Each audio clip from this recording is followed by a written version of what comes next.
نحمدہ ونستعینہ ونصلی علی رسولہ الکریم اعوذ باللہ من الشیطان الرجیم بسم اللہ الرحمن الرحیم۔ قرآن کانفرنس کا یہ سلسلہ ہم لوگوں نے 2011 میں شروع کیا تھا۔ قرآن کانفرنس کو شروع کرنے کی بڑی وجہ میں اور میرے جیسے جو میرے ساتھی ہیں ان کا یہ احساس تھا، اور وہ پیدا کب ہوا کہ جب ہم نے قرآن کو سمجھا، ورنہ ہم سبھی لوگ اسی ماحول میں پلے بڑھے جس میں ہماری اکثریت پلتی ہے، یعنی ہمیں ناظرہ قرآن پڑھایا گیا اور یہ تصور ہی نہیں دیا گیا بچپن سے کہ یہ کتاب سمجھنے کی ہے، اور یہ گھری کی بات نہیں تھی۔ اچھا، بڑے ہو کے بھی جب ہم جہاں جہاں گئے وہاں کسی نے بھی یہ نہیں کہا کہ قرآن سمجھ کے پڑھیے اور اس پہ عمل کیجیے۔ عمل کے لیے ہمیں دین کے کچھ ارکان سکھائے گئے، اس پہ ہم عمل کرتے رہے، لیکن جب قرآن سمجھا تو یہ احساس ہوا کہ قرآن کے بہت اہم پیغامات جو ہیں وہ ہم سے بھی دور تھے، ہم ناواقف تھے، اور عوام سے تو ہیں ہی ہیں، کیونکہ اس عمر آنے تک، بلکہ جب یہ سلسلہ شروع ہوا لگ بھگ 30 سال پہلے، اس وقت تک میں نے مختلف شہروں میں دہلی کے علاوہ جہاں جہاں میں گیا وہاں مساجد سے بھی واسطہ رہا، کیونکہ نماز پڑھی، جمعے بھی کئی جگہ پڑھے، لیکن کہیں سے بھی مجھے یہ بات نہیں ملی سننے کو کہ قرآن ہم پہ فرض ہے، اس کو سمجھنا ہے اور اس پہ عمل کر کے ہی ہم اللہ کی تابعداری میں جاتے ہیں، یعنی مسلم ہوتے ہیں۔ یہ سوچ، یہ بات نہیں مل رہی تھی۔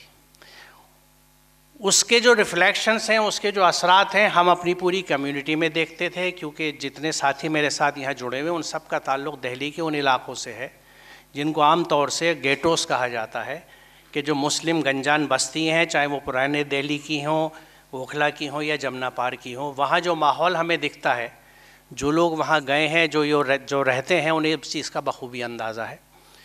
یعنی میں مختصراً یہ کہہ سکتا ہوں کہ ہماری اکثریت کے اخلاق میں، کردار میں، معاملات میں قرآن کی جھلک نہیں ملتی۔ دین کے نام پہ ہماری جو دوڑ دھوپ ہے وہ مسجد تک ہے یا رمضان میں سحری افطار کی تیاری تک ہے، لیکن ان چیز کے بھی جو اثرات تھے، مثال طور پہ قرآن جب صلاۃ کے تعلق سے یہ کہتا ہے کہ یہ آپ کو منکرات سے اور برائیوں سے بچاتی ہے، تو وہ اثرات بھی نظر نہیں آتے اکثریت میں۔ تو اس کی وجہ کیا ہے؟ وجہ صرف ایک سمجھ میں آتی تھی کہ قرآن کو ہم نے سمجھنا بند کر دیا ہے، اور صحیح معنوں میں یہ طاق نسیاں ہو گیا ہے، اس کو ایک جزدان میں لپیٹ کے طاق میں رکھ دیا گیا ہے۔ لہٰذا جب تک ہم قرآن کو سمجھیں گے نہیں اور ہمیں یہ پتہ نہیں لگے گا، کیونکہ دیکھیے قرآن سے ہٹنے سے ہمارے تصورات، کنسیپٹس بالکل محدود ہو گئیں۔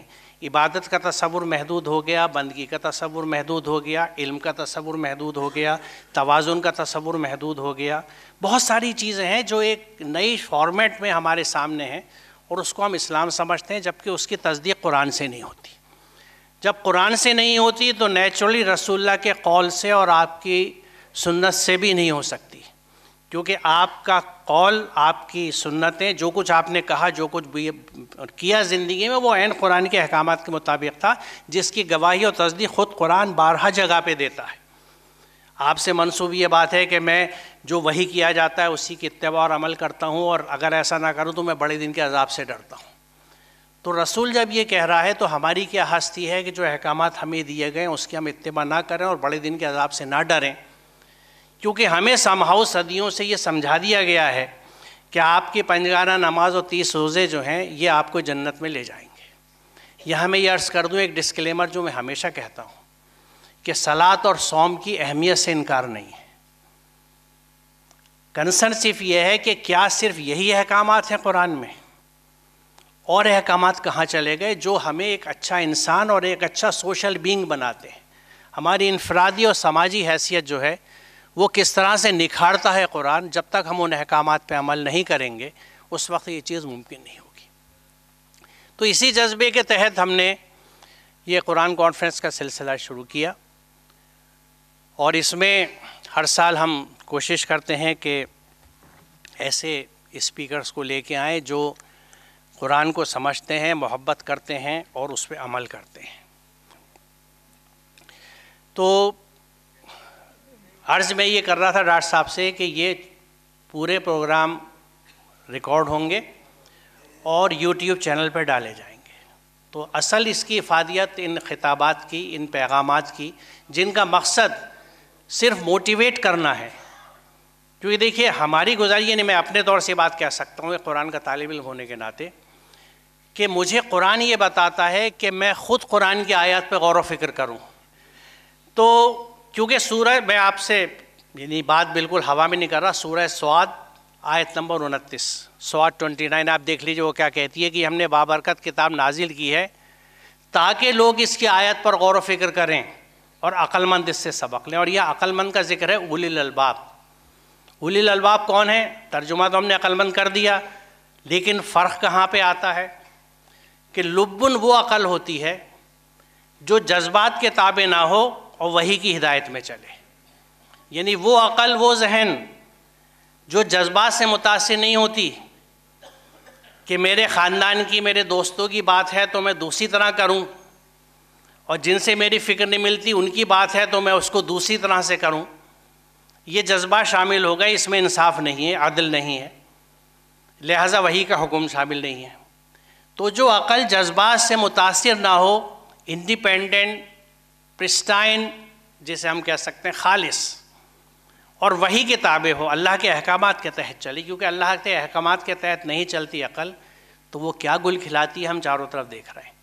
سب سے پہلے اپنے سماج میں، کیونکہ ہم اپنے آپ کو حاملین قرآن کہتے ہیں کہ قرآن ہمارے پاس ہے، جو رویے ہیں ہمارے سامنے، میں نے ابھی مختصر ذکر کیا، تفصیل کی ضرورت یوں نہیں ہے، کیونکہ ہم سب اگر آنکھیں رکھتے ہیں اور کھلی ہوئی ہیں اور اپنے سراؤنڈنگس میں دیکھتے ہیں تو ہمیں خود احساس ہوگا کہ ہم کیا ہیں اور کیا ہمیں ہونا چاہیے۔ تو یہ سب چیزیں یوٹیوب پہ اویلیبل ہوں گی، اور یوٹیوب کی بہرحال یہ وہ ٹیکنالوجی ہے جو بے انتہا بلاغت کا بھی کام کر رہی ہے اور عمر بہت ہے، رہتی ہے، دور تک دیکھی جاتی ہے۔ تو جیسے میں نے عرض کیا، ہمارے پہلے اسپیکر ڈاکٹر ضیاء الدین صاحب ہیں۔ ڈاکٹر ضیاء الدین ندوی صاحب ایک عرصے تک central council for research in یونانی میڈیسن سے وابستہ رہ کر ڈپٹی ڈائریکٹر کے عہدے سے ریٹائر ہوئے ہیں۔ آپ نے طب کی نہ صرف پریکٹس کی بلکہ اس علم اور اس کے فوائد کو عوام تک پہنچانے کے لیے قلم کا بھی بھرپور استعمال کیا۔ آپ کے مضامین مختلف اخبارات اور رسائل میں شائع ہوئے اور ریڈیو پر بھی نشر ہوئے۔ جن اصحاب خیر کا مزاج خدمت کا ہوتا ہے وہ دوسروں کی خدمت کرنے کے لیے ہمہ وقت کوشاں رہتے ہیں۔ اپنے گرد و پیش کے حالات، خاص طور سے نو عمروں کے مسائل کے مد نظر، آپ نے 1990 میں الحکمہ فاؤنڈیشن قائم کی۔ میں یہ عرض کر دوں کہ میں اسی علاقے میں رہتا ہوں، چشمدید گواہ ہوں کہ الحکمہ فاؤنڈیشن کے ریڈنگ روم خاص طور سے کس طرح ہمارے بچوں کو وہ جگہ اور سکون پرووائڈ کرتے ہیں اسٹڈی کرنے کے لیے، چاہے وہ اسکول کے ایگزام کی تیاری کریں، یو پی ایس سی کی کریں یا نیٹ کی کریں، کیونکہ گھروں کے ماحول ہمارے، ایک تو گھر بھی چھوٹے ہوتے ہیں اور بھی گھروں کا ماحول ایسا ہوتا ہے کہ وہ سیریس اسٹڈی کرنے والوں کو سپورٹ نہیں کرتا۔ تو وہ گوشے جو انہوں نے عنایت کی ہیں الحکمہ فاؤنڈیشن میں، میں خود اس کا چشمدید گواہ ہوں۔ تو 1990 میں الحکمہ فاؤنڈیشن قائم کی جو صحت، تعلیم اور رفاع عام کے میدان میں زبردست خدمات انجام دے رہی ہے۔ ڈاکٹر صاحب نے جو کانفرنسیں اٹینڈ کی ہیں، جتنی تقاریر نشر ہوئی ہیں، جتنے مقالے اور مضامین لکھے ہیں، ان کی تفصیل بیان کرنا محال ہے۔ ایسے فعال لوگ کبھی خالی نہیں بیٹھتے، ان کا قلم اور قدم مستقل سفر میں رہتا ہے۔ میں نہایت ادب سے ڈاکٹر ضیاء الدین ندوی صاحب سے درخواست کرتا ہوں کہ خطاب کے لیے تشریف لائیں۔ نحمدہ ونصلی علی رسولہ الکریم۔ اللہ کے نام سے جو ہمارا، آپ کا اور اس پوری کائنات کا خالق، مالک اور بلا شرکت غیر حاکم ہے۔ درود و سلام نبی آخر الزماں صلی اللہ علیہ وسلم پر جو ہم سب کے لیے رحمت بن کر مبعوث ہوئے۔ قرآن کانفرنس کے روح رواں جناب ڈاکٹر محمد اسلم پرویز صاحب، آج کی اس کانفرنس کے لائق صد احترام خطبہ اعظام محترم جناب ثاقب غفور صاحب، محترم ڈاکٹر کامران خان صاحب اور محترم جناب ڈاکٹر عقیل صاحب، اور آپ سب میرے بزرگوں، بھائیوں، بہنوں اور نوجوان دوستوں، السلام علیکم ورحمۃ اللہ وبرکاتہ۔ میں ذاتی طور پر منتظمین کانفرنس کا شکر گزار ہوں کہ انہوں نے مجھے اپنے فیملی ممبران سے ملنے اور ان سے گفتگو کا موقع عنایت فرمایا۔ آپ سامعین سے بھی میری گزارش ہوگی کہ چونکہ اپنی گفتگو میں کوئی ذاتی ریسرچ اور تحقیق نہیں پیش کر رہا ہوں، بلکہ خالق کائنات نے اپنے بندوں کو ایک صحت مند اور پیسفل سماج کے لیے جو جینے کا ڈھنگ یعنی زندگی گزارنے کا طریقہ پسند کیا ہے، اور سماج کو جہالت، غربت، بیماریاں، خود غرضی، عیاشیوں اور خون خرابی سے پاک جو راستہ بتایا ہے، اس کی کچھ جھلکیاں اور ذات باری کی وہ ہدایات آپ کے سامنے من و عن پیش کرنا چاہتا ہوں، تاکہ ان کی روشنی میں ہم اپنے افکار اور عملی زندگی کے کچھ شعبوں کا جائزہ لے سکیں۔ اس لیے آپ سے اپیل کروں گا کہ ان ہدایات کو غور سے سنیے اور اپنی عملی زندگی کا جائزہ لیجیے۔ آپ سے یہ بھی گزارش ہے کہ اگر آپ کے پاس پین اور نوٹ بک ہے تو میں جو ریفرنسز پیش کروں گا آپ انہیں ضرور نوٹ کر لیں، تاکہ گھر جا کر تفصیل سے ان کا مطالعہ کر سکیں اور ان آیات کو سمجھنے کی کوشش کریں۔ میرے بھائیوں، بہنوں اور بزرگوں، اس موقع پر میں اپنے عزیز حافظ سید معاذ صاحب کا شکریہ بھی ادا کرتا ہوں، جنہوں نے مجھے قرآنی آیات کے ریفرنسز کو کلیکٹ کرنے میں مدد پہنچائی ہے۔ میرے بھائیوں، بہنوں اور بزرگوں، آپ بخوبی واقف ہیں کہ رسول اکرم صلی اللہ علیہ وسلم کی بعثت اور ان کے ساتھ ایک کتاب ہدایت بھی نازل کرنے کا مقصد صرف یہی تو ہے کہ ایک ایک فرد کو اور اس پر مشتمل سماج کو صحت مند، خوشحال اور پیسفل بنایا جا سکے، اور مرنے کے بعد جب آخرت میں مالک حقیقی کا سامنا ہو تو کسی بھی طرح کی رسوائی سے بچا جا سکے۔ چنانچہ اللہ کے رسول صلی اللہ علیہ وسلم بخاری شریف اور ترمذی شریف کے حوالے سے فرماتے ہیں، من اصبح منکم آمنا فی سربہ معافا فی جسدہ وعندہ قوت یوم فکأنما حیزت لہ بحذافیرہا۔ بخاری شریف حدیث نمبر 300 اور ترمذی شریف حدیث نمبر 2346۔ آپ نے فرمایا کہ تم میں سے جس نے بھی صبح کی اس حالت میں کہ وہ اپنے مقام پر محفوظ ہے اور اس کا جسم بیماریوں سے پاک ہے اور اس کے پاس ایک دن کی روزی ہے، تو گویا دنیا میں کے تمام خزانے اس کے قدموں پر ڈال دیے گئے۔ اور کچھ اسی طرح کی صحت کی تعریف بیان کرتے ہوئے WHO کہتا ہے، health is a complete physical, mental and social well being, not merely absence of disease. صحت نام ہے صرف عدم بیماری کا نہیں، بلکہ صحت نام ہے مکمل طور پر جسمانی، فکری اور سماجی بہبود کا۔ اب آئیے دیکھتے ہیں کہ اس دنیا کے خالق و مالک نے اس کی تخلیق کرنے کے بعد حضرت آدم سے لے کر قیامت تک کے آنے والے انسانوں کے لیے جو دستور حیات اور زندگی گزارنے کا کامیاب طریقہ تجویز کیا ہے وہ کیا ہے۔ تو آئیے آقائے نامدار محسن انسانیت اور سب کے رہبر اور رہنما حضرت محمد مصطفیٰ صلی اللہ علیہ وسلم سے اس کا جواب سن لیتے ہیں۔ آپ نے فرمایا،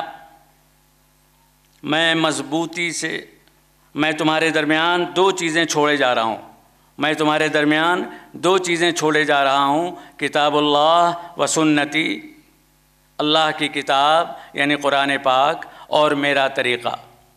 جب تک تم لوگ مضبوطی سے اس کو تھامے رہو گے، یعنی ان دونوں چیزوں کو تھامے رہو گے، اس وقت تک تم گمراہ نہیں ہو سکتے۔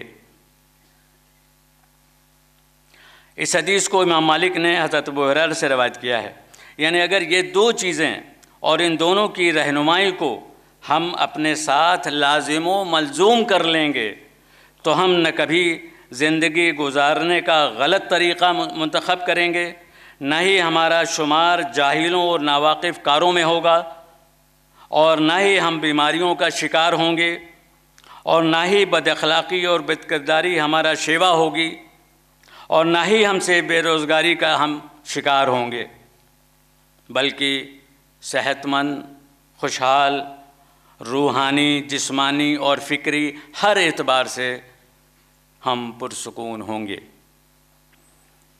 آئیے ان دونوں چیزوں کا مقام، ان کی حیثیت اور ان کو نظر انداز کرنے کی سزا کا جائزہ لیتے ہیں اور ان کی روشنی میں اپنا محاسبہ کرنے کی کوشش کرتے ہیں۔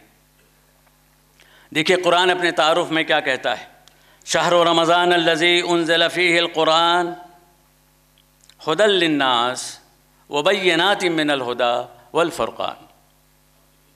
یہ رمضان کا وہ مہینہ ہے جس میں قرآن پاک نازل کیا گیا، اور یہ قرآن پاک کیا ہے؟ تمام انسانوں کے لیے سراسر ہدایت یعنی گائیڈ بک ہے، اور ایسی واضح تعلیمات پر مشتمل ہے جو سیدھا راستہ دکھانے والی اور حق و باطل کا فرق کھول کھول کر بیان کرنے والی ہیں۔ سورہ بقرہ آیت نمبر 185۔ اب دیکھیں قرآن اپنے نزول کا مقصد کیا بتاتا ہے۔ سورہ ابراہیم آیت نمبر 1 میں اللہ تبارک و تعالیٰ فرماتے ہیں، الف لام را کتاب انزلناہ الیک لتخرج الناس من الظلمات الی النور۔ اے محمد صلی اللہ علیہ وسلم، یہ کتاب جس کو ہم نے تمہاری طرف نازل کی ہے، اس لیے بھیجا ہے کہ تم لوگوں کو تاریکیوں سے نکال کر روشنی کی طرف لے آؤ، تم جہالت سے نکال کر علم کی طرف لے آؤ، تم گمراہیوں سے نکال کر رہنمائی کی طرف لے آؤ۔ یہ نزول قرآن کا مقصد خود قرآن کی زبانی آپ نے سنا ہے۔ میں زیادہ وقت نہ لیتے ہوئے صرف اشارے کرتا چل رہا ہوں، آپ سب سمجھدار اور پڑھے لکھے لوگ ہیں، یقیناً آپ سب گوش گزار کریں گے۔ قرآن کا ہم سے مطالبہ کیا ہے؟ اب 2-3 آیتیں اس سلسلے میں سن لیجئے۔ یہ تو قرآن کا نزول، قرآن کا مقصد نزول آپ نے سنا، اب ذرا سنیے کہ قرآن ہم سے مطالبہ کیا کرتا ہے۔ سورہ احزاب آیت نمبر 34 میں اللہ تبارک و تعالیٰ فرماتے ہیں، وَاذْكُرْنَ مَا يُتْلَى فِي بُيُوتِكُنَّ مِنْ آیَاتِ اللَّهِ وَالْحِکْمَةِ، تمہارے گھروں میں اللہ کی جو آیات اور حکمت کی باتیں تلاوت کی جاتی ہیں ان کو یاد رکھو اور ان کے چرچے کیا کرو، ان کو یاد رکھو اور ان کے چرچے کیا کرو۔ تمہاری محفلوں کے جو ٹاپکس ہوں، جو ڈسکشن کے محور ہوں، وہ قرآنی آیات ہونی چاہیے۔ یہ قرآن کا حکم ہے۔ سورہ قمر آیت نمبر 17 میں دیکھیے اللہ تعالیٰ فرماتے ہیں، وَلَقَدْ يَسَّرْنَا الْقُرْآنَ لِلذِّكْرِ فَهَلْ مِن مُدَّكِرٍ۔ آپ سے سوال کر رہے ہیں اللہ تبارک و تعالیٰ کہ ہم نے نصیحت حاصل کرنے کی غرض سے اس قرآن کو آسان بنا دیا ہے۔ اب ذرا سوچئے ہم اور آپ کیا سمجھتے ہیں؟ قرآن تو ہم سمجھ ہی نہیں سکتے۔ مجھ سے اکثر لوگ کہتے ہیں کہ قرآن تو بڑے بڑے علماء نہیں سمجھ سکتے۔ پتہ نہیں وہ علماء کی توہین کرتے ہیں یا قرآن کی توہین کرتے ہیں۔ قرآن آپ سے یہ کہہ رہا ہے، وَلَقَدْ يَسَّرْنَا الْقُرْآنَ لِلذِّكْرِ، ہم نے قرآن کو اس لیے آسان بنایا تاکہ تمہارے لیے اس میں نصیحت ملے، تاکہ تم اس سے نصیحت حاصل کر سکو۔ فَهَلْ مِن مُدَّكِرٍ، پھر اللہ میں آپ سے پوچھ بھی رہے ہیں، ہے کوئی تم میں سے جو نصیحت حاصل کرنا چاہے؟ ہے تم میں سے کوئی جو نصیحت قبول کرنے کے لیے تیار ہو؟ سورہ قمر آیت نمبر 17 کی آیت ہے۔ اور دیکھیے ان احکامات سے بھی آگے بڑھ کر قرآن آیات پر غور و فکر کرنے کا بھی حکم دیا جا رہا ہے۔ سورہ سواد آیت نمبر 29 ابھی ہمارے ڈاکٹر اسلم پرویز صاحب نے پیش کی، کتاب انزلناہ الیک مبارک لیدبروا آیاتہ، لیدبروا آیاتہ، یہ ایک بڑی برکت والی کتاب ہے۔ قرآن کا تعارف، یہ ایک بڑی برکت والی کتاب ہے جو اے نبی ہم نے آپ کی طرف نازل کی ہے۔ کیوں نازل کی ہے؟ تاکہ لوگ اس کتاب کی آیتوں پر غور کریں، تاکہ لوگ اس کی آیتوں پر غور کریں۔ لیدبروا آیاتہ۔ دوسری جگہ اللہ تبارک و تعالیٰ ناراضگی کے ساتھ آپ سے فرماتے ہیں، سورہ محمد آیت نمبر 24 میں، افلا یتدبرون القرآن ام علی قلوب اقفالها۔ ذرا انداز دیکھیے، ہمارے والد محترم اگر ہم سے اس ٹون میں بات کر لیں تو اس دن شاید ہم کھانا نہیں کھائیں گے۔ اللہ تبارک و تعالیٰ کس انداز میں، کس ناراضگی کا اظہار کرتے ہوئے آپ سے پوچھ رہا ہے، کیا یہ لوگ قرآن پر غور نہیں کرتے؟ کیا یہ لوگ قرآن پر غور نہیں کرتے؟ یا ان کے دلوں پر تالے لگے ہوئے ہیں؟ ام علی قلوب اقفالها، یہ لوگ قرآن آیات پر غور کیوں نہیں کرتے؟ اور یہ صرف علماء سے مخاطب نہیں ہے، یہ مدرسے کے طلباء سے مخاطب نہیں ہے، اللہ تبارک و تعالیٰ تمام انسانوں سے مخاطب ہو کر کے کہہ رہے ہیں کہ تمہیں کیا ہو گیا ہے؟ تم قرآن آیات پر غور کیوں نہیں کرتے؟ کیا تمہارے دلوں پر تالے لگے ہوئے ہیں؟ اب آپ کیا جواب دیں گے اللہ کو، یہ آپ فیصلہ کریں۔ دوستو، اگر ہم نے قرآن کا حق ادا نہ کیا، اگر ہم نے قرآن کا حق ادا نہ کیا تو اپنا انجام بھی سن لیجئے۔ سورہ طٰہٰ آیت نمبر 124 تا 127، میں صرف ترجمہ پڑھ رہا ہوں تاکہ کم وقت میں کام ہو جائے۔ اللہ تعالیٰ فرماتے ہیں، یاد رکھو جو میری ہدایات سے منہ موڑے گا اس کے لیے دنیا میں زندگی تنگ کر دی جائے گی۔ آج کے حالات کو سامنے رکھیے گا، جو میری ہدایات سے منہ موڑے گا اس کے لیے دنیا میں زندگی تنگ کر دی جائے گی، اور قیامت کے روز بھی ایسے لوگوں کو اندھا اٹھایا جائے گا، اندھا اٹھایا جائے گا۔ وہ لوگ کہیں گے، یا رب، اے پروردگار، دنیا میں تو میں آنکھوں والا تھا، یہاں مجھے اندھا کیوں اٹھایا گیا؟ اللہ تعالیٰ فرمائے گا، ہاں، جس طرح تم دنیا میں میری ہدایات کی پرواہ نہیں کرتے تھے، جس طرح تم دنیا میں میری ہدایات کی پرواہ نہیں کرتے تھے، اسی طرح آج تمہاری کوئی پرواہ نہیں کرے گا۔ اور اللہ فرماتے ہیں، یاد رہے کہ اسی طرح ہماری ہدایات نہ ماننے والوں کو ہم دنیا میں بھی سزا دیتے ہیں، لیکن آخرت کا عذاب تو کہیں زیادہ سخت اور دیر پائے۔ اللہ ہمیں سمجھ عطا فرمائے۔ وہ معزز تھے زمانے میں مسلمان ہو کر، وہ معزز تھے زمانے میں مسلمان ہو کر، اور ہم خوار ہوئے تارک قرآن ہو کر۔ میرے عزیز بھائیوں اور بہنوں، آپ نے ابھی تک قرآن پاک کی تاریخ نزول اور اس کے نزول کا مقصد، قرآن کا ہم سے مطالبہ اور قرآن کے احکامات و ہدایات سے منہ موڑنے والوں کا انجام قرآن ہی کی زبان سے سماعت فرمایا۔ اللہ سے دعا ہے کہ ہمیں قرآن کا حق ادا کرنے کی توفیق عطا فرمائے۔ دوسری بات جو اللہ کے رسول صلی اللہ علیہ وسلم نے فرمائی تھی کہ میں تمہارے درمیان دو چیزیں چھوڑ کر جا رہا ہوں، ایک قرآن جس کے بارے میں آپ نے ابھی سماعت فرمایا، دوسری چیز سنتی، میری سنت، میرا طریقہ، میری لائف سٹائل، میرے افکار، میرے اعمال۔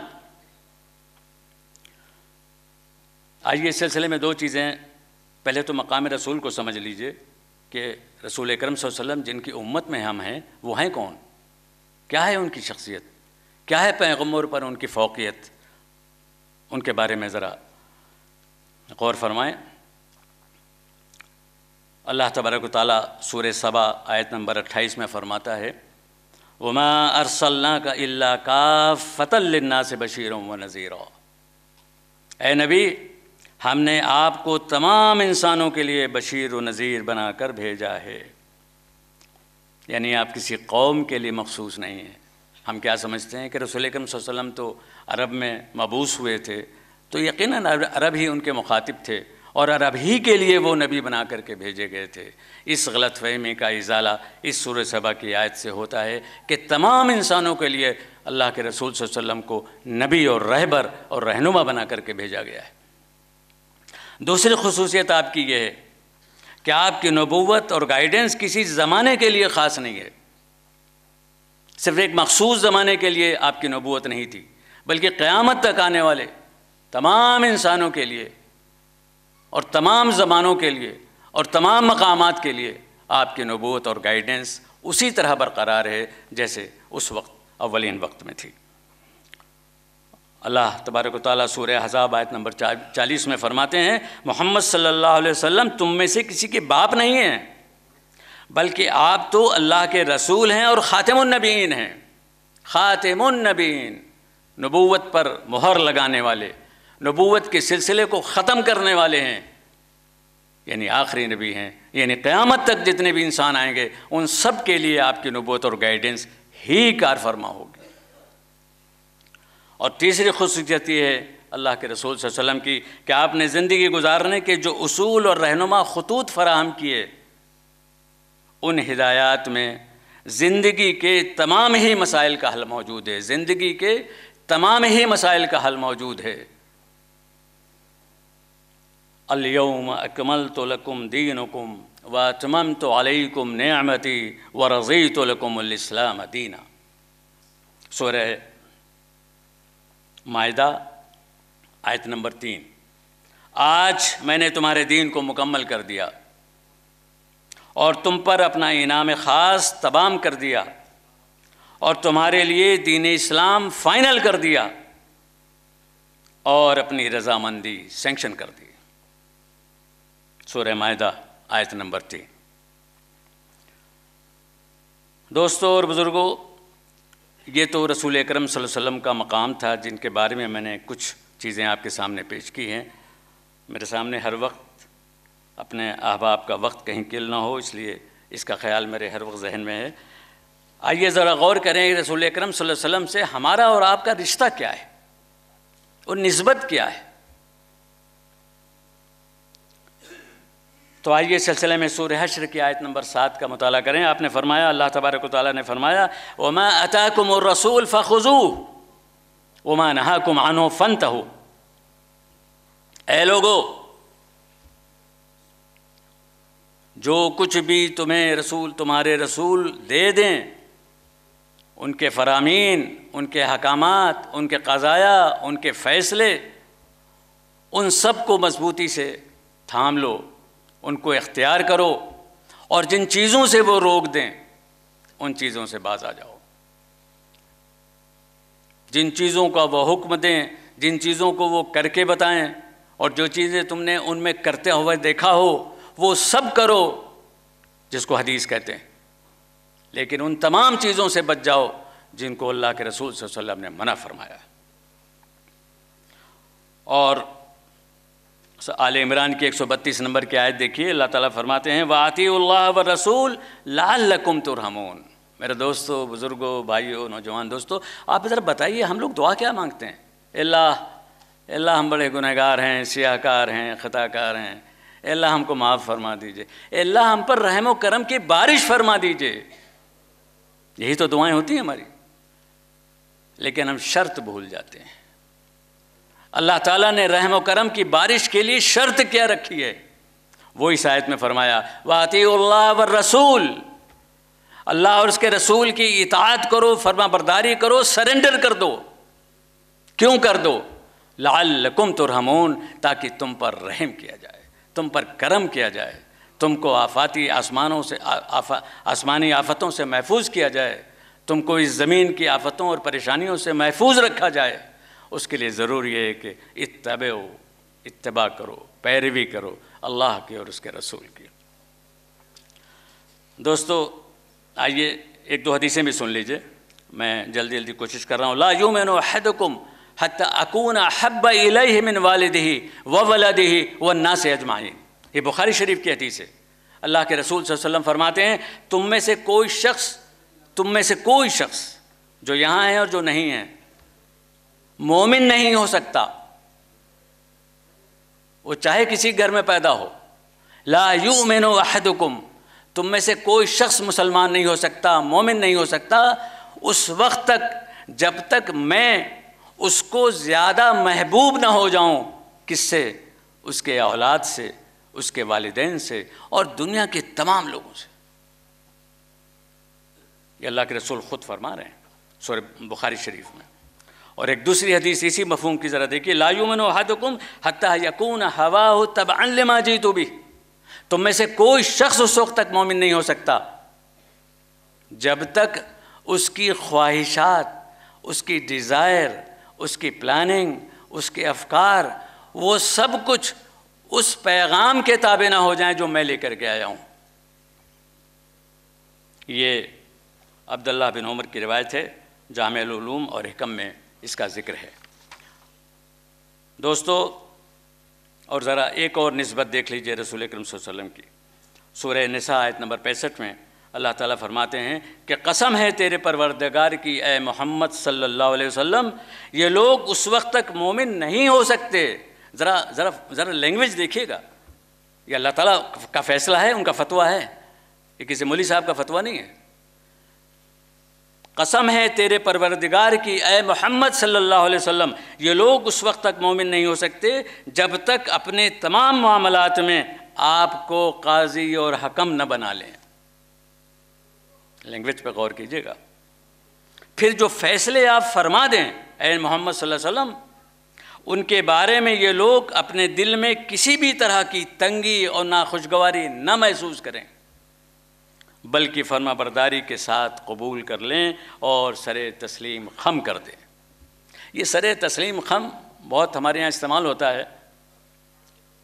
آپ کو شاید ہمارے نوجوانوں کو یہ نہ معلوم ہو کہ اسلام کے معنی ہی سر تسلیم خم کر دینے کے. اسلام کہتے ہی اس پیغام کو ہیں جس میں انسان اللہ کے آگے اپنے آپ کو سرنڈر کر دیتا ہے، اور وہ بھی کمپلیٹ سبمیشن کرتا ہے. اور مسلمان کسے کہتے ہیں؟ who has submitted completely before God. جس شخص نے بھی اپنے آپ کو مکمل طور پر اللہ کے حوالے کر دیا، اسی کو مسلمان کہتے ہیں. دوستو، اگر ہم نے رسول اکرم صلی اللہ علیہ وسلم کو وہ حیثیت نہ دی جو ان کی حیثیت ہے، تو ذرا دیکھیے اللہ تعالیٰ کس ناراضگی کا اظہار کرتے ہیں. سورہ نور آیت نمبر 63 میں فرماتے ہیں فَلْيَحْذَرِ الَّذِينَ يُخَالِفُونَ عَنْ أَمْرِهِ أَن تُصِيبَهُمْ فِتْنَةٌ أَوْ يُصِيبَهُمْ عَذَابٌ أَلِيمٌ. سورہ نور آیت نمبر 63. سن لو، جو لوگ فرمان رسول صلی اللہ علیہ وسلم کی مخالفت کرتے یا اپنے عمل سے اس کا مذاق اڑاتے ہیں، تو انہیں ڈرنا چاہیے کہ کہیں ان پر کوئی زبردست آفت نہ آ پڑے یا وہ دردناک عذاب میں نہ مبتلا ہو جائیں. ہمارے اور آپ کے سامنے پوری دنیا کا نقشہ ہے، میں اس کی وضاحت میں کچھ کہنا نہیں چاہتا. دوستو، میرے لائق صد احترام اللہ اس کے رسول کے پرستاروں، قرآن یعنی اللہ کا بھیجا ہوا ہدایت نامہ اور رسول پاک علیہ الصلاۃ والسلام کے مقام کو سمجھ لینے کے بعد آئیے ہم اپنی زندگیوں اور روزمرہ کے معاملات کا تھوڑا سا محاسبہ کر لیں کہ ہم اپنے فیتھ اور ایمان کے اعتبار سے کہاں کھڑے ہیں. دیکھیے، میں نے اس میں 5-6 چیزیں نوٹ کی تھیں اپنا محاسبہ کرنے کے لیے. اس میں ایک علم ہے. میں جلدی سے ایک آیت کوٹ کر دیتا ہوں. سورہ زمر آیت نمبر 9 کی آیت، اسی پر صرف غور کر لیجئے گا تو انشاءاللہ علم کے سلسلے میں دریچے کھل جائیں گے. اللہ تعالیٰ آپ سے خود سوال کر رہا ہے، هل يستوي الذين يعلمون والذين لا يعلمون. کیا یہ عالم اور جاہل برابر ہو سکتے ہیں؟ اللہ تعالیٰ آپ سے پوچھ رہا ہے، فیصلہ آپ کیجئے. هل يستوي الذين يعلمون والذين لا يعلمون. تم بڑے بلڈر ہو سکتے ہو، تم کارخانے دار ہو سکتے ہو، تم بینکر ہو سکتے ہو، تم بہت بڑے زمیندار ہو سکتے ہو، لیکن تمہارا مقابلہ اہل علم سے ہوگا، تم کہیں نہیں ٹکو گے. تمہاری کوئی حیثیت نہیں ہے اہل علم کے مقابلے میں، اصحاب علم کے مقابلے میں. اصحاب علم کا رتبہ دنیا میں کوئی بڑے سے بڑا آدمی اس کا مقابلہ نہیں کر سکتا. اللہ تعالیٰ یہ فرما رہے ہیں حل یستوی الذین یعلمون والذین یعلمون، یہ جاہل اور عالم کیسے ایک ہو سکتے ہیں؟ اب اس سے آپ علم کی اہمیت کا اندازہ لگائیے. میں آگے اس سلسلے میں کچھ نہیں کہنا چاہتا. آئیے اب صحت کے بارے میں ذرا غور کر لیں. میں 4-5 چیزیں جو ہمارے سماجی مسائل سے تعلق رکھتی ہیں اور ہماری ذات سے بھی تعلق رکھتی ہیں، اس پیرامیٹر پر دیکھنے کی کوشش کیجئے، یعنی قرآن، کتاب اللہ اور سنت رسول اللہ، اس پر ہم اپنا محاسبہ کر رہے ہیں. آئیے ذرا صحت کے بارے میں دیکھیے. ہم غور کریں کہ ہمیں روزمرہ کے معمولات ہماری صحت کی ضمانت دیتے ہیں یا بیماریوں کو دعوت دیتے ہیں. آپ ہی فیصلہ کریں کہ اس وقت کون سی بیماری ہے جو ہمارے سماج میں نہیں پائی جاتی. کیا یہ حقیقت نہیں ہے کہ کسی بھی ہاسپٹل میں ہماری تعداد شمار کی جا سکتی ہے، جبکہ ہم نماز بھی پڑھتے ہیں اور روزہ بھی رکھتے ہیں، لیکن صحت کے معاملے میں ہم صرف منمانی کرتے ہیں. صحت کے معاملے میں ہم صرف منمانی کرتے ہیں. جب چاہتے ہیں سوتے ہیں اور جب تک چاہتے ہیں سوتے رہتے ہیں. کھانے پینے کے ہمارے طریقے بیماریوں کو دستک دیتے رہتے ہیں. جب چاہتے ہیں کھاتے ہیں، جتنا چاہتے ہیں کھاتے ہیں اور جو چاہتے ہیں کھاتے ہیں. اس کا خیال کیے بغیر کہ ان کھانوں کا ہمارے جگر پر کیا اثر پڑے گا اور ہمارے دل و دماغ پر کیا گزرے گی. ہمارے گردوں کو بے بس ہو کر ڈائلیسس کا سہارا اور کچھ ہی دنوں کے بعد دائی اجل کو لبیک کہنا پڑے گا. میرے بھائیوں، بہنوں اور بزرگوں، خدا کے واسطے اپنے جسموں پر رحم کیجئے. خدا کے واسطے اپنے جسموں پر رحم کیجئے. یہ جسم آپ کی امانت نہیں ہے، یہ اللہ کی امانت ہے. آپ کی پراپرٹی نہیں ہے، یہ اللہ کی امانت ہے. جسموں کا استعمال، جسموں میں کی تصرف کا استعمال کا حق آپ کو نہیں دیا گیا ہے. یہ جسم اور مال جو اللہ کی بڑی نعمتیں ہیں، یہ دونوں چیزیں آپ کے پاس اللہ کی امانت ہیں. نہ آپ جسم کو اپنے تصرف کر سکتے ہیں اور جیسا چاہیں اس کو استعمال کر سکتے ہیں، اور نہ اپنا ذاتی کمائی کا مال اپنی مرضی سے آپ خرچ کر سکتے ہیں. ان دونوں جگہوں پر آپ کا کوئی اختیار نہیں ہے. اپنی حیثیت کا بھی تو اندازہ لگائیے. قرآن کہتا ہے ان اللہ اشترى من المؤمنین انفسهم واموالهم بان لهم الجنہ. آپ تو بکے ہوئے مال ہو یار. بکے ہوئے مال کی کوئی حیثیت نہیں ہوتی. آپ اس مال کو بیچ چکے ہیں اللہ کے ہاتھ میں، اور اللہ اس کے بدلے میں آپ کو جنت دے گا. لیکن شرط یہی ہے کہ دونوں چیزیں اللہ کی مرضی کے مطابق استعمال ہوں گی. نہ آپ کا مال آپ کی مرضی سے استعمال ہوگا، نہ اس جسم کو خراب کرنے کا آپ کو کسی نے اختیار دیا ہے.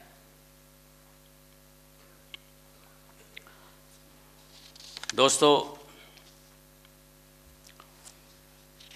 صفائی کے سلسلے میں آج کل بڑا چرچا ہوتا ہے.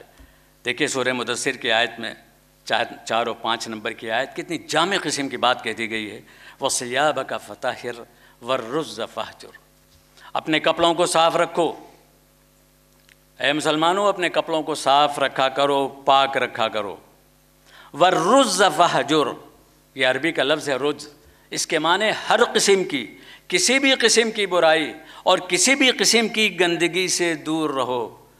اگر قرآن میں صرف یہی ایک آیت آئی ہوتی وَالرُّجْزَ فَاهْجُرْ تو تمام صفائی کے ابھیان اس کے آگے فیل تھے. وَالرُّجْزَ فَاهْجُرْ، کسی بھی طرح کی برائی اور کسی بھی طرح کی گندگی سے دور رہو.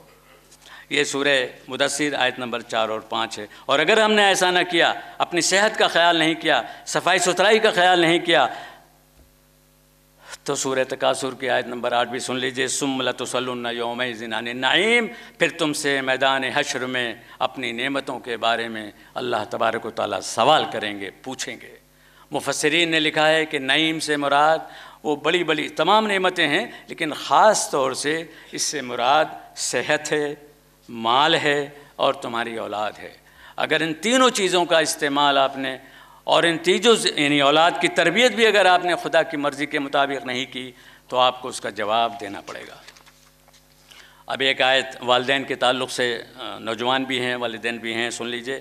حالانکہ ہمارے قاری صاحب نے کچھ اس طرح کے مفہوم کی ایک آیت پڑھی تھی. سورہ بنی اسرائیل آیت نمبر 30 اور 24 اللہ تعالیٰ فرماتے ہیں کہ اور تمہارا رب صاف صاف حکم دے چکا ہے کہ تم اس کے سوا کسی اور کی عبادت نہ کرنا اور ماں باپ کے ساتھ احسان کرنا. اگر تمہاری موجودگی میں ان میں سے ایک یا دونوں بڑھاپے کو پہنچ جائیں تو ان کے سامنے اف تک نہ کہنا. وَلَا تَقُلْ لَهُمَا اف. ماں باپ کے کسی حکم کے آگے اگر بچے کے منہ سے یہ نکل جائے اوفو اماں آپ تو ہر وقت پریشان کرتی رہتی، ابا آپ تو ہر وقت کام بتاتے رہتے ہیں، اتنا کافی ہے ہماری اور آپ کی ہلاکت کے لیے۔ اور نہ ان سے جھڑک کر بات کرنا کہ ابا کل تو ہی دوا لے کر کے آئے تھے، آج پھر آپ نے پرچہ پکڑا دیا، یہ 5 دوائیں اور لیتے آنا۔ ان سے جھڑک کر کے بات مت کرنا۔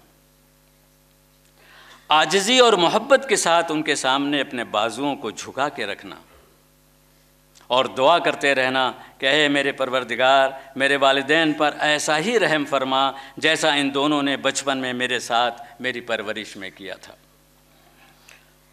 دوستو، ہماری بہنیں بھی یہاں موجود ہیں، میں ان کے تعلق سے ایک دو آیتیں صرف چھوٹی چھوٹی سے پیش کرتا ہوں۔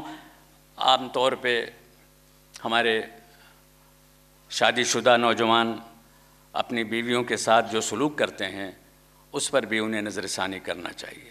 کیا ہم واقعی اللہ اور اس کے رسول کے حکم کے مطابق ان کے ساتھ معاملات کر رہے ہیں؟ دیکھیے سورہ النساء آیت نمبر 19 میں اللہ تعالیٰ فرماتے ہیں وَعَاشِرُوهُنَّ بِالْمَعْرُوفِ، چھوٹی سی آیت، بیویوں کے ساتھ اچھا معاملہ کیا کرو، بیویوں کے ساتھ اچھا معاملہ، سب کچھ آ گیا اس میں، اچھا معاملہ کیا کرو۔ آپ سب سمجھدار لوگ ہیں، اس کی وضاحت کی ضرورت نہیں ہے۔ اور ایک آیت دیکھ لیجئے سورہ نساء آیت نمبر 4 میں اللہ تعالیٰ فرماتے ہیں وَآتُوا النِّسَاءَ صَدَقَاتِهِنَّ نِحْلَةً، یہ ایک اور جرم ہے جو ہمارے سماج میں ہوتا ہے۔ اللہ تعالیٰ نے بیویوں کو بیوی بنتے ہی مہر کی شکل میں صاحب حیثیت بنایا تھا، لیکن ہمارا معاملہ کیا ہے کہ ہم زندگی کے آخری سانس تک بیویوں کو اپنا محتاج بنا کر رکھنا چاہتے ہیں۔ یہ ہم نہیں کہہ رہے ہیں، غور کیجئے، یہاں علماء بھی موجود ہیں، کتنے لوگ ہیں جن کے معمولات میں مہر کی ادائیگی شامل ہے؟ میں نے بہت سے نکاح اٹینڈ کیے ہیں جس میں میں دیکھتا ہوں کہ قاضی صاحبان بھی اس پر مہر کا جو نکاح کا نکاح نامہ ہوتا ہے اس پر مہر معجل اور مہر موجل لکھا رہتا ہے، میم عین جیم لام اور میم واو جیم لام۔ ایک بات یاد رکھیے کہ مہر معجل ہی مہر ہے، اسپرٹ یہ ہے کہ پہلی ملاقات میں آپ اس کا مہر ادا کر دیجئے، اور اگر کسی وجہ سے آپ اس وقت مہر نہیں ادا کر سکتے تو اس کو موجل کر سکتے ہیں، یعنی بعد میں دینے کا وعدہ کریں۔ لیکن میرے عزیزوں، میرے بزرگوں، 5 فقہا نے لکھا ہے، امام احمد بن حنبل، امام مالک، امام شافعی، امام حنیفہ اور امام جعفر صادق رضی اللہ عنہ، سب لوگ یہ بات کہتے ہیں کہ مہر معجل ہی مہر ہے، اگر کسی وجہ سے اس وقت نہیں دے سکتے تو اس کو مؤخر کر سکتے ہو، لیکن ایک شرط ہے، اور وہ شرط یہ ہے کہ اجل طے کر دی جائے۔ مہر موجل کا مطلب وہ مہر جس کا پیریڈ طے کر دیا جائے، یعنی تم یہ لکھو مہر نکاح نامے میں کہ ہم 6 مہینے کے بعد یہ مہر ادا کریں گے، 6 سال کے بعد ادا کریں گے، صرف ٹک لگانے سے کام نہیں چلتا۔ یہ میں قاضی صاحبان سے جو نکاح پڑھانے کا جن کو موقع ملتا ہے ان سے گزارش کر رہا ہوں، خدا کے واسطے اس ٹرینڈ کو بدلیے۔ یہ آپ مہر موجل پہ جو صرف ٹک لگا دیتے ہیں یہ قطعی صحیح نہیں ہے، یہ دلہا سے پوچھ کر کے لکھنا پڑے گا کہ آپ یہ مہر کب ادا کریں گے۔ میرے دوستو، اب آئیے ذرا سے کو ایگزسٹنس کے بارے میں کچھ قرآنی احکامات ہم سن لیں۔ آج سماجی مسائل میں ایک اہم مسئلہ یہ بھی ہے کہ کیسے مل جل کر رہا جائے، کیسے ایک دوسرے کو برداشت کیا جائے، گھر میں کیسے سکون ہو، آفس کا ماحول کیسے کوآپریٹو ہو، مختلف نظریات اور مسالک کے حاملین کس طرح ایک دوسرے سے محبت سے رہ سکیں، یہ ایک بڑا مسئلہ ہے ہمارے سماج کا۔ آئیے دیکھیں کہ اس سلسلے میں ہدایت ربانی کیا ہے۔ قرآنی آیات اور ہدایات ہمیں 3 حصوں میں یہ سمجھانے کی کوشش کرتے ہیں۔ پہلی بات، مسلمانوں کے تعلقات مسلمانوں کے ساتھ کیسے ہوں، اور دوسری بات، مسلمانوں کے تعلقات غیر مسلم بھائیوں سے کیسے ہوں، اور تیسری بات کہ غیر مسلموں سے ڈائریکٹ قرآن کیا کہتا ہے مخاطب ہو کر کے۔ یہ 3 باتوں پر میں ایک ایک دو آیتیں آپ کے سامنے پیش کرتا ہوں۔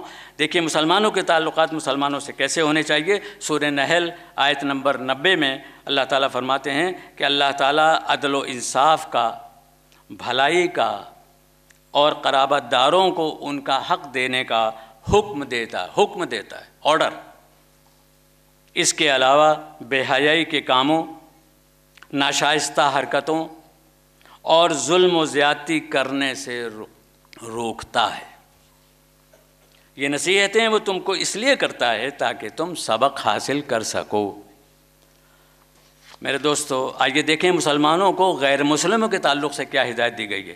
دو باتیں کہی گئی ہیں، وَلَا تَسَبُّوا الَّذِينَ يَدْعُونَ مِن دُونِ اللَّهِ، سورہ انعام آیت نمبر 108۔ جو لوگ اللہ کے علاوہ کسی اور کی عبادت کرتے ہیں ان کو برا مت کہو۔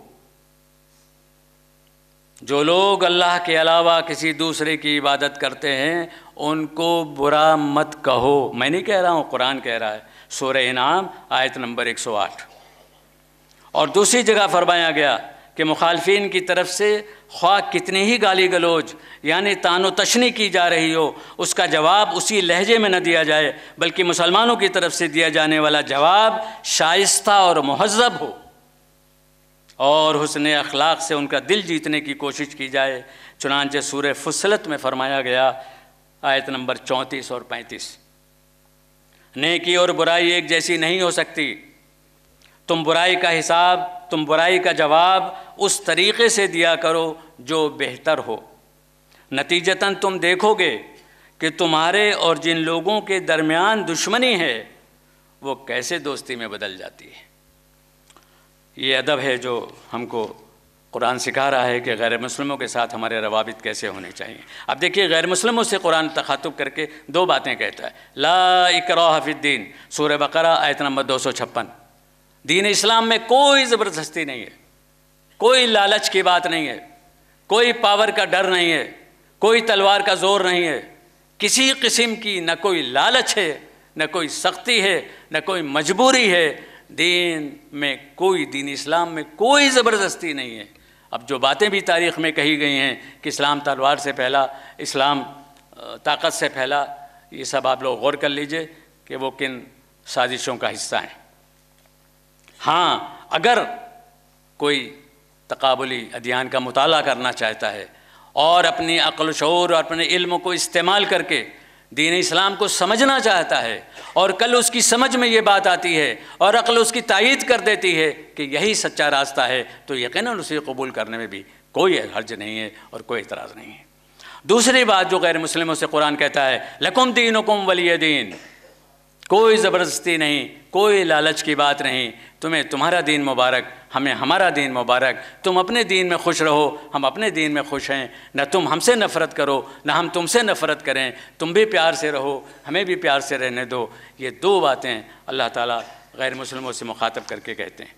اب آخری بات جو سماج کے تعلق سے، غریبوں کے تعلق سے ہے، میں اس طرف توجہ دلانا چاہتا ہوں۔ لائق ساد احترام میرے بزرگوں اور بھائیوں، آج ہمارے سماج میں تعلیمی مسائل ہوں، بیماریوں کی کثرت، بے روزگاری کا مسئلہ ہو، یہ سارے ہی مسائل لا الحل محسوس ہوتے ہیں، لیکن کیا قرآن اور رسول اکرم صلی اللہ علیہ وسلم کی تعلیمات میں اس مسئلے کا صرف 3 منٹ، اس مسئلے کا کوئی حل ہم کو ملتا ہے؟ آئیے غور کریں، 2-3 آیتیں سن لیجئے صرف۔ وَفِي أَمْوَالِهِمْ حَقٌّ مَعْلُومٌ لِلسَّائِلِ وَالْمَحْرُومِ، سورہ معارج آیت نمبر 24 اور 25، کہ اور مسلمانوں کے مالوں میں ایک مقررہ حق ہے سائل اور محروم کا۔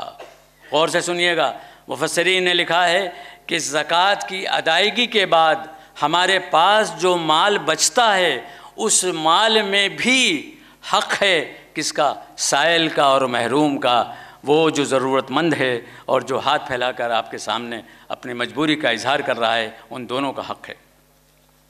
دوسری آیت دیکھیے، فَأَمَّا الْيَتِيمَ فَلَا تَقْهَرْ وَأَمَّا السَّائِلَ فَلَا تَنْهَرْ وَأَمَّا بِنِعْمَةِ رَبِّكَ فَحَدِّثْ۔ یاد رکھو، کبھی یتیم پر سختی مت کرنا، اور سائل یعنی مانگنے والے کو کبھی جھڑکنا نہیں، اور اپنے رب کی نعمتوں کو یاد کرتے رہو۔ آپ اس سائیڈ میں ہیں، یتیم اس سائیڈ میں ہے۔ اللہ تعالیٰ اس موقع پر بھی آپ کو توجہ دلا رہا ہے کہ ایسا بھی تو ہو سکتا تھا کہ تم اس کی جگہ پر ہوتے اور وہ تمہاری جگہ پر ہوتا۔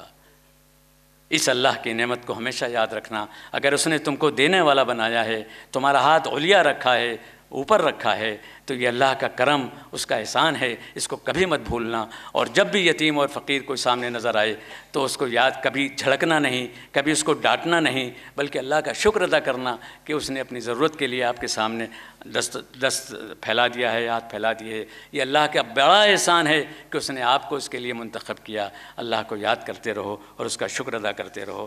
دوستو دیکھیے، اب آخر ایک آیت سن لیجئے، سورہ فجر آیت نمبر 17 میں اللہ تبارک و تعالیٰ کتنی بڑی بات کہہ رہے ہیں جو کسی مذہب نے نہیں کہی آج تک۔ آپ فرما رہے فَأَمَّا الْيَتِيمَ فَلَا تَقْهَرْ وَأَمَّا السَّائِلَ فَلَا تَنْهَرْ۔ یہ بات تو آپ نے سن لی۔ اب جو بات میں کہنے چاہ رہا ہوں وہ ہے سورہ فجر کی آیت نمبر 17 کی، کَلَّا بَل لَا تُكْرِمُونَ الْيَتِيمَ۔ ہمارا نقشہ کھینچ رہے ہیں اللہ تعالیٰ۔ تمہارا حال تو یہ ہے کہ تم کچھ دان کر دیتے ہو۔ حال یہ ہے ہمارا کہ ہم کبھی کبھی فقیر سامنے آتا ہے تو جیب میں ہاتھ ڈال کہتا ہے سوری چینج نہیں ہے۔ شرم سے ڈوب مرنا چاہیے، یہ جملہ منہ سے نکلنے سے پہلے ڈوب مرنا چاہیے۔ فقیر چینج کے لیے بنا ہے، آپ کے پاس چینج ہوگا تو اس کی ضرورت پوری کریں گے۔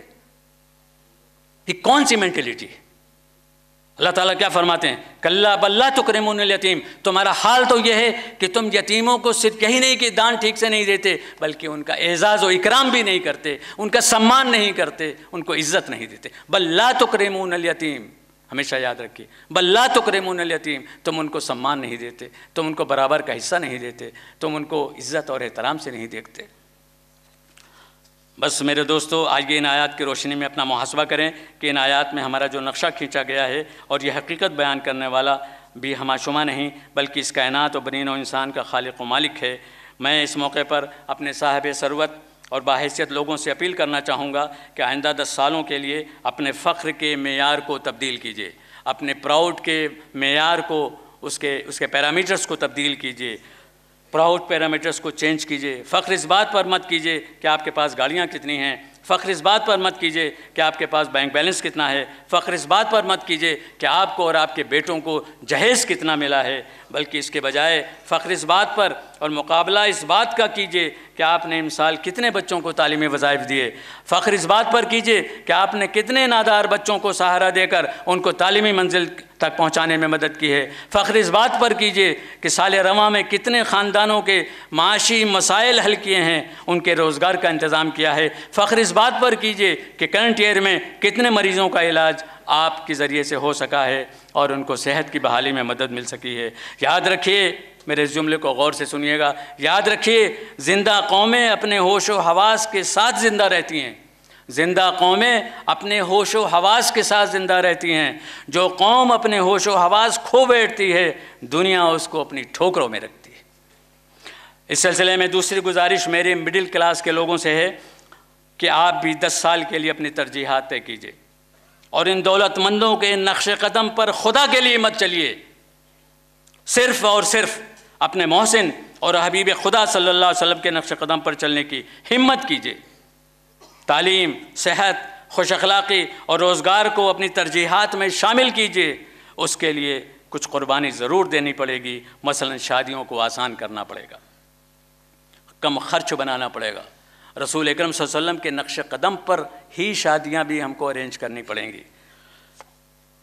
اگر رسول اکرم صلی اللہ علیہ وسلم کو رول ماڈل ہم نے بنا لیا تو زندگی بہت آسان اور خوشیوں اور خوشحالی کی ضمانت ہوگی۔ محترم سامعین کرام، بس آخری گزارش، آئیے ہم برگاہ حضدی میں اپنے قصوروں کا اعتراف کرتے ہوئے اور اس احساس شرمندگی کے ساتھ کہ نہ ہی ہم قرآن کا حق ادا کر سکے، نہ ہی اپنے ہادی و رہبر اللہ کے محبوب اور ہمارے محسن محمد مصطفیٰ صلی اللہ علیہ وسلم کی ہدایات اور ان کی تعلیمات کو اپنی زندگی میں کما حقہ جگہ دے سکے، اس احساس ندامت کے ساتھ ہمیں اسی وقت مالک حقیقی سے استغفار کرنا چاہیے۔ اللہم انی استغفرک و اتوب الیک۔ آپ حضرات بھی کہیے، اللہم انی استغفرک و اتوب الیک، اللہم انی استغفرک و اتوب الیک۔ اس کے ساتھ ہی آئیے ایک عہد کریں کہ ہم میں سے ہر ایک جو قرآن کو اپنی رہنما کتاب پر یقین رکھتا ہے اور رسول اکرم کو اپنا رول ماڈل اور رہنما مانتا ہے، وہ اپنی ذمہ داری ادا کرنے کی کوشش کرے گا۔ یہ عہد آپ سب کو کرنا ہے۔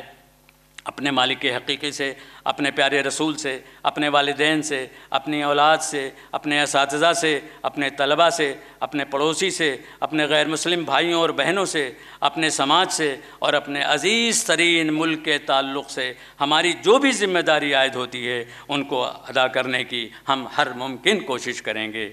آئیے اس دعا کے ساتھ ہم آپ سے رخصت ہوتے ہیں۔ اللہم انت السلام ومنک السلام وإلیک یرجع السلام، حینا ربنا بالسلام وادخلنا دار السلام، تبارکت ربنا وتعالیت یا ذا الجلال والإکرام۔ O Lord, you are the fount of peace. Peace originate from you. Peace return to you. Let us live in peace. Let us enter the abode of peace. Glory be God. Ameen. وما علینا الا البلاغ۔ والسلام علیکم ورحمۃ اللہ وبرکاتہ۔